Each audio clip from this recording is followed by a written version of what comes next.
प्रभू येशू ख्रिस्ताच्या नावामध्ये सर्वांना सलाम. एसे चर्चच्या वतीने आजच्या या प्रार्थना मननामध्ये आपलं सर्वांचं सहर्ष स्वागत करीत आहे.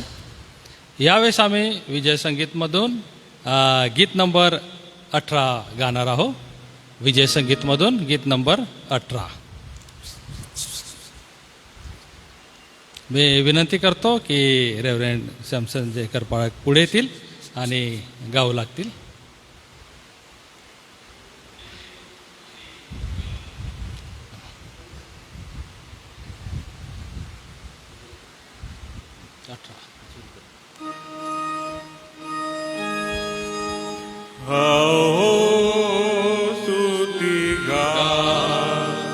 देवाची दया वर्णा आम्हाला तो सांभाळितो. स्तुती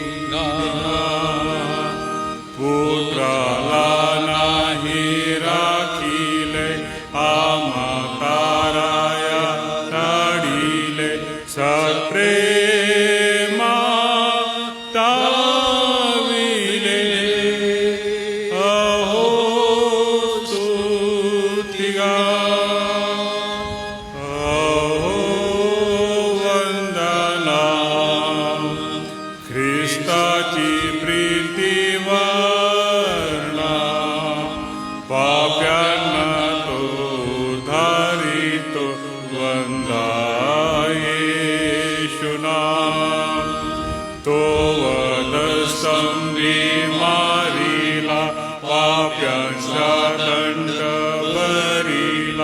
उद्धार साधिला वंदना येशूना. पापिया पवित्र आत्मा मागा मनाला तो सुधारितो.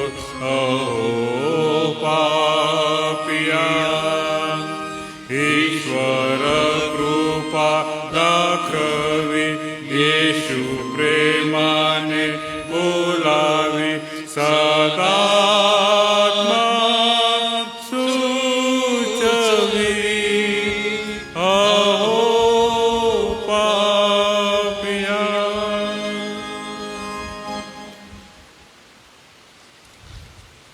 आजच्या पुन्हा देवाच्या वचनाकडे आणि प्रार्थना मननाकडे जाण्याच्या अगोदर आपण 2 शब्दाची प्रार्थना करू आणि त्याच्यानंतर आदरणीय रेव्हरंड अनुप पाळक हे देवाच्या वचनाची सेवा करतील पुढे येऊन.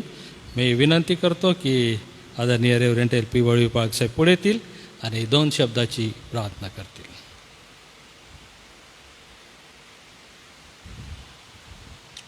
प्रार्थना करू आपण.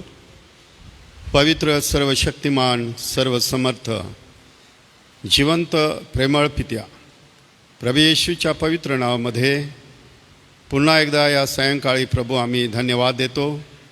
आम्ही तुझ्या चरणापाशी बसून तुझ्या वचनाचं प्रभू मनन करावं. तुझ्या मनन कृत्यामधून प्रभू तुझं स्वभाव गुण, तुझे अद्भुत कृत्य आणि तुझं महान प्रीती याविषयी विचार करीत असताना प्रभू येशू या संगतीच्याद्वारे तू आम्हाला आणि जो ऑनलाईनमध्ये जे वचन ऐकतील त्या सर्वांना तू आपली कृपा पुरीव, तुझ्या दासाला कृपा पुरीव. तुझ्या वचनाचा उलगडा करीत असताना पवित्र आत्म्याच्या योगे प्रभू तुझे विचार तू आमच्यापर्यंत पोहोचीव. ही विनंती प्रभू येशूच्या नावात मागतो म्हणून तू ऐक. आमेन.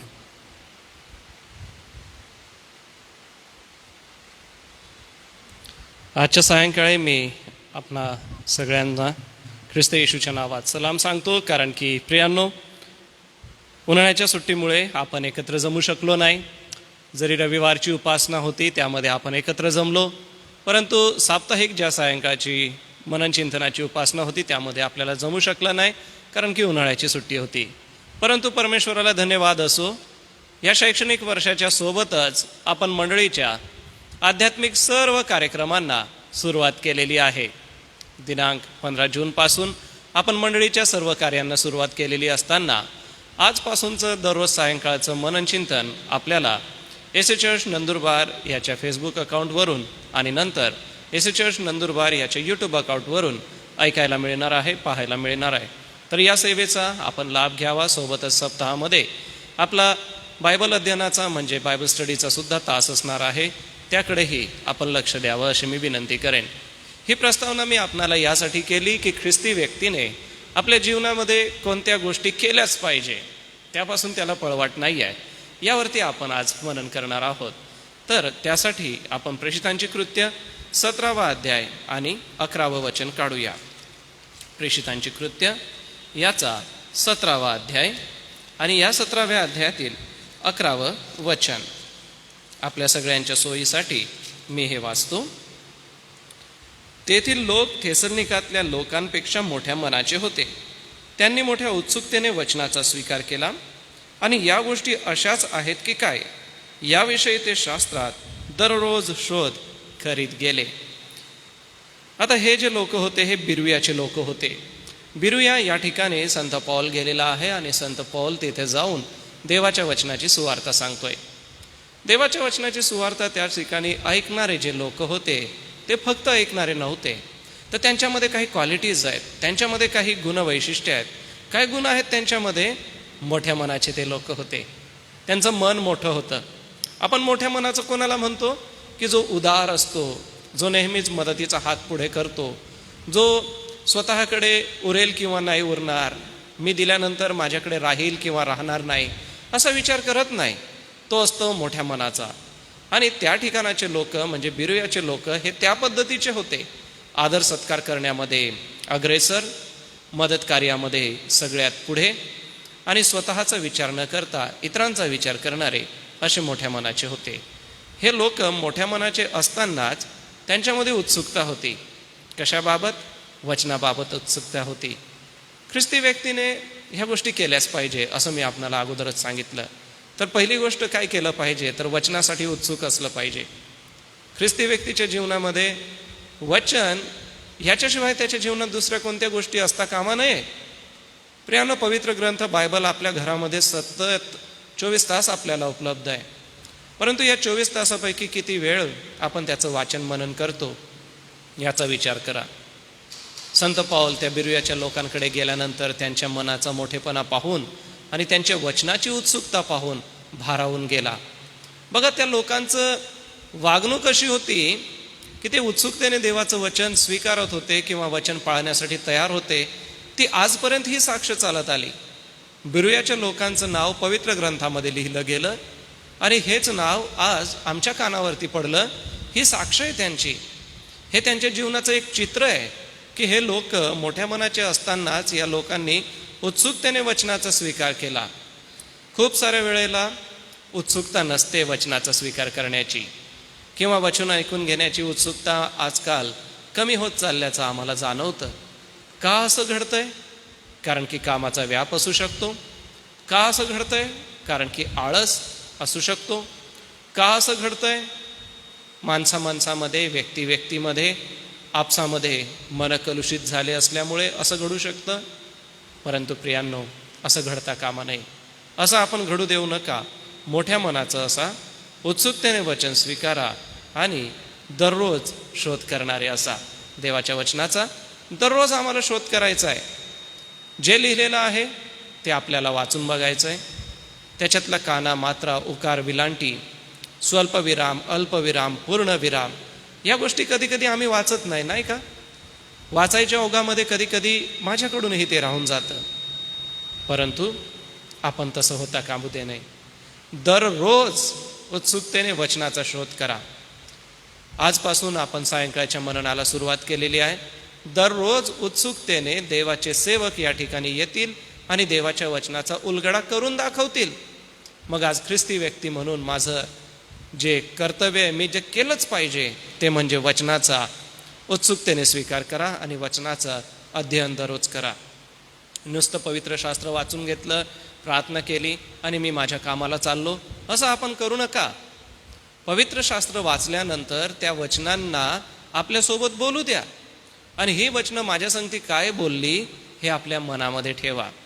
कधी कधी असं होतं की आम्ही स्तोत्र 23 वाचतो आणि आपल्या कामाला जातो, परंतु ते वाचल्यानंतर माझा जो मेंढपाळ आहे तो कसा आहे याचा बसल्या बसल्या आपण विचार केला पाहिजे. तो मला हिरव्यागार कुरणात बसवणारा आहे, संत पाण्यावर नेणारा आहे, मृत्यूछायापासून सोडवणारा आहे, माझ्या शत्रूच्या पुढे माझं ताट वाढणारा, म्हणजे मला कोणासमोर लज्जित आणि फज्जित न होऊ देणारा असा देव माझ्या संगती आहे. प्रियांनो, हे किती आनंददायक आहे. केलंच पाहिजे ख्रिस्ती व्यक्तीने. तर काय केलंच पाहिजे? तर ख्रिस्ती व्यक्तीने वचनाचा स्वीकार केलाच पाहिजे, वचनाचं अध्ययन केलंच पाहिजे.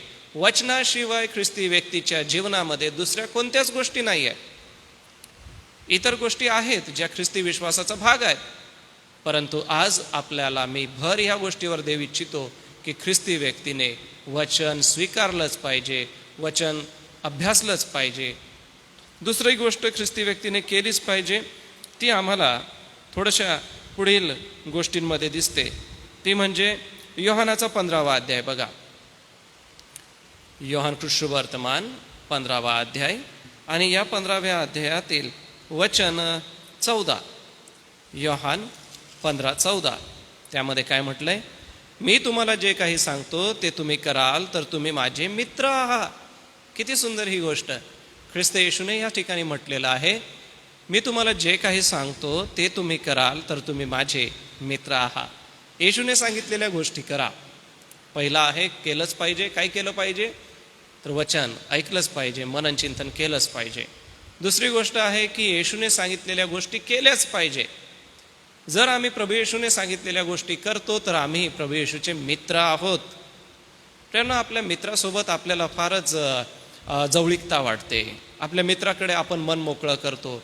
आपल्या मित्राला आपल्या जीवनातल्या सगळ्या चांगल्या आणि वाईट सवयी माहिती असतात. आपल्या मित्राला आपल्या जीवनातले सर्व सुखदुःख माहिती असतात.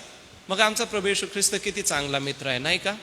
आम्ही नुसतं मुखाने गीत गातो का, की मनाने गातो का? नुसतं आम्ही मुखाने म्हणतो की येशू माझा मित्र आहे, का फक्त मुखाने आपण म्हणतो की कोण मित्र येशू आणि सारे ओझे वाहया? मनापासून ज्या वेळेला आपण ते गातो की माझा मित्र प्रभू येशू आहे. प्रियांनो, काय केलंच पाहिजे? तर येशूने सांगितलेल्या गोष्टी केल्याच पाहिजे. खूप साऱ्या गोष्टी आहेत प्रभू येशू ख्रिस्ताने सांगितलेल्या ज्या आम्ही केल्याच पाहिजे. त्यापैकी 2 प्रमुख गोष्टी आहेत. आपला देव परमेश्वर याच्यावर संपूर्ण मनाने, संपूर्ण जीवाने आणि अंतकरणाने प्रीती कर, आणि जशी आपणावर तशी आपल्या शेजाऱ्यावर प्रीती कर. काही कठीण गोष्टी अशा येशूने सांगितल्या नाही. सर्व गोष्टींचं सार किंवा नियमशास्त्राची पूर्णता एकाच वाक्यामध्ये प्रभू येशू ख्रिस्ताने करून टाकली. ती म्हणजे आपल्यावर आणि आपल्या शेजाऱ्यांवर प्रेम करणे. ख्रिस्ती व्यक्तीने हे केलंच पाहिजे. काय केलंच पाहिजे? शास्त्राचं अध्ययन केलंच पाहिजे. ख्रिस्ती व्यक्तीने केलंच पाहिजे. काय केलं पाहिजे? आपल्या ख्रिस्ताने जे सांगितलं ते केलंच पाहिजे. तिसरी गोष्ट ख्रिस्ती व्यक्तीने जी केलीच पाहिजे ती योहान 13मध्येच आम्हाला दिसते. योहान कृष्णवर्तमान 13वा अध्याय 34 आणि 35 वचन बघा. मी तुम्हास नवी आज्ञा देतो की तुम्ही एकमेकांवर प्रीती करावी. जशी मी तुम्हावर प्रीती केली तशी तुम्ही एकमेकांवर प्रीती करावी. तुमची एकमेकांवर प्रीती असली म्हणजे त्यावरून सर्व ओळखतील की तुम्ही माझे शिष्य आहात. प्रभू येशूने आम्हाला एकमेकांवर प्रीती करायला लावली. का करायला लावली? कारण की आम्ही ज्या वेळेला एकमेकांवर प्रीती करतो त्यावेळेला लोकांना समजतं की हे येशूचे शिष्य आहे. याचा अर्थ येशूचे आम्ही शिष्य आहोत हे दाखवायसाठी काय करावं लागेल? आम्हाला एकमेकांवरती प्रीती करावी लागेल. ह्याच्यातून पळवाट नाही आहे. ह्या गोष्टी केल्याच पाहिजे. ख्रिस्ती व्यक्तीने ह्या केल्याच पाहिजे. काय केल्या पाहिजे? तर आपल्या शेजाऱ्यावरती प्रीती केलीच पाहिजे. मग माझा शेजारी कोण हा दाखला आपल्याला आठवतो, आणि त्याच्यामध्ये माझा शेजारी कोण? तर माझ्या संपर्कात येणारा प्रत्येक व्यक्ती हा माझा शेजारी आहे. प्रियांनो, रस्त्याने जात असता कोणी गरजवंत दिसला त्याला मदत करणं हे आपलं प्रीतीचं कर्तव्य आहे. आम्हाला कितीतरी उदाहरणं पवित्र शास्त्रामधून दिसतात की ज्या लोकांनी मदत कार्य केलं आणि देवाने त्यांचं जीवन आशीर्वादित केलं. केलंच पाहिजे ख्रिस्ती व्यक्तीने हे काम. त्याला पळवाट नाही आहे. यामध्ये काय म्हटलेलं आहे की ही आज्ञा आहे येशू ख्रिस्ताची. जसं एखादा मेजर असतो तो आपल्या सैनिकांना कमांड देतो, आणि मेजरने दिलेली कमांड हा कोणता सोल्जर, कोणता सैनिक टाळत नाही. त्याने सावधान उभं राहायला लावलं तर ते सावधानच उभे राहतात. भले मग त्याला 1 तास का होईना त्यांना जी कमांड दिली जाते त्या कमांडमध्येच ते उभे राहतात. बिलकुल त्यांना त्या आज्ञेचं मोडता येत नाही. सकाळी त्यांना उठायची वेळ आहे तर त्या वेळेला उठावंच लागतं. कवायतीची वेळ आहे तेवढ्या वेळात कवायत करावीच लागते. ठरलेल्या वेळामध्ये जर ते नाश्ता घ्यायला गेले नाही तर त्यांना सकाळचा ब्रेकफास्टसुद्धा मिळत नाही.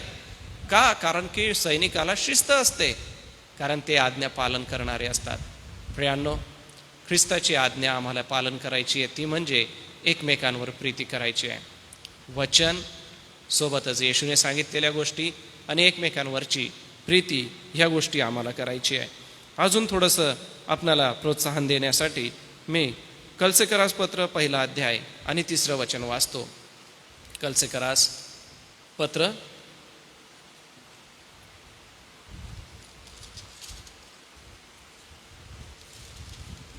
कलसेकरास पत्र ह्याचा 1 अध्याय वचन 3 पासून 6 पर्यंत आहे.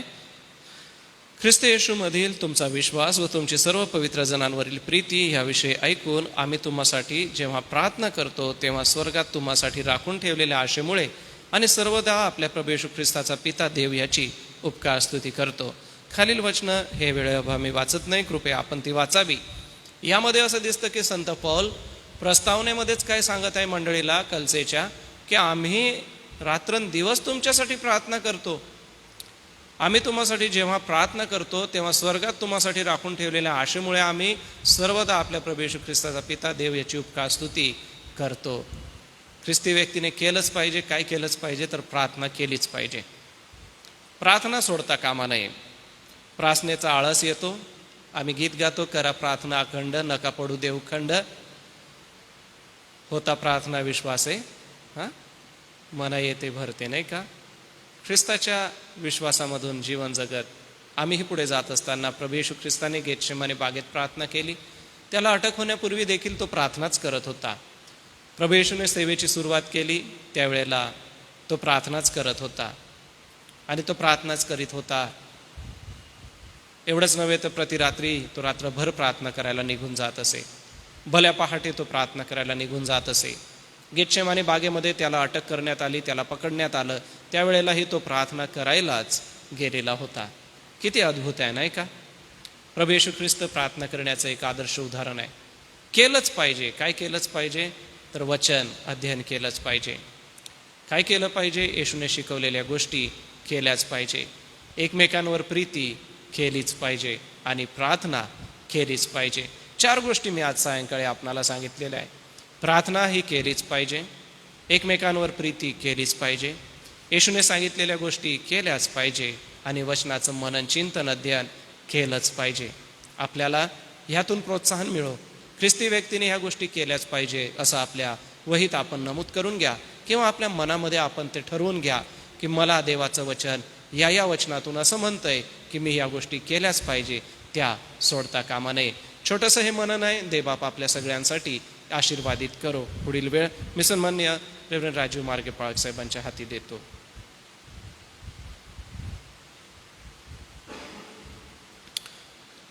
आज संध्याकाळी आजच्या या मननासाठी देखील मी प्रभूला खरोखर धन्यवाद देतो. आपली उपस्थिती आहे त्यासाठी देखील प्रभूचं गौरव करतो. यावेळेस आम्ही प्रार्थना करणार आहोत. मी विनंती करतो की रेव्हरंड LP वळवी पाळक साहेब पुढे येतील, प्रार्थना करतील आणि मग प्रभूची प्रार्थना म्हणू आणि त्याच्यानंतर आम्ही आशीर्वाद घेऊ आणि पाळक साहेबाचा आशीर्वाद देतील.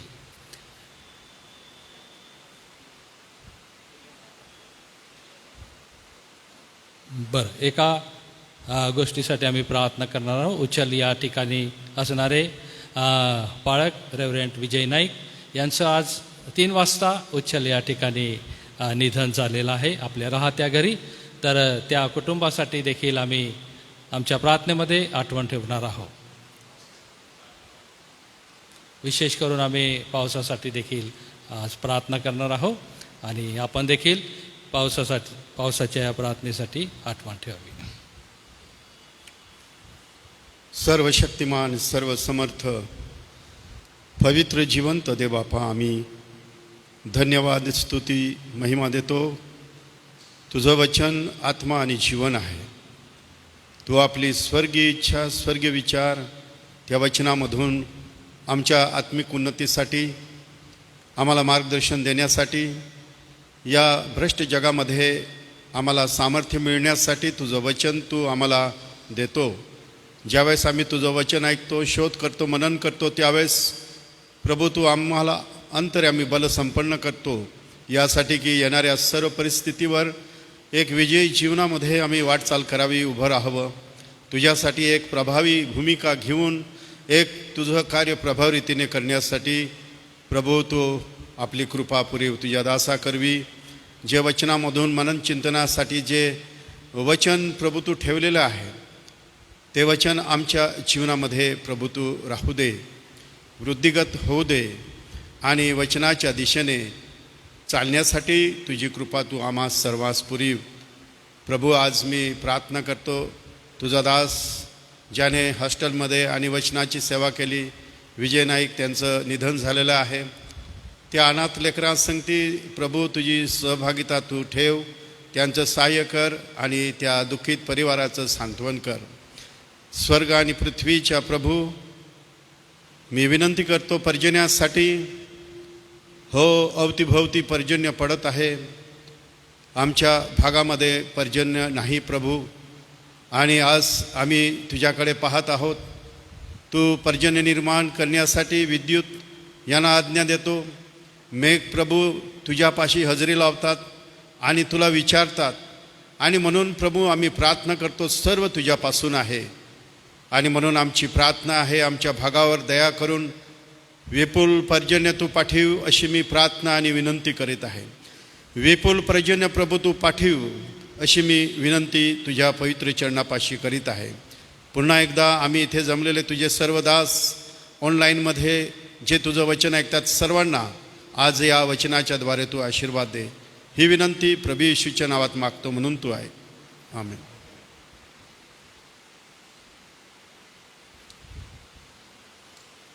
बरं, पुन्हा पाळकसाहेब पुढे येतील आणि प्रभूची प्रार्थना आपण म्हणू आणि लाजरस पाळक आशीर्वाद देतील.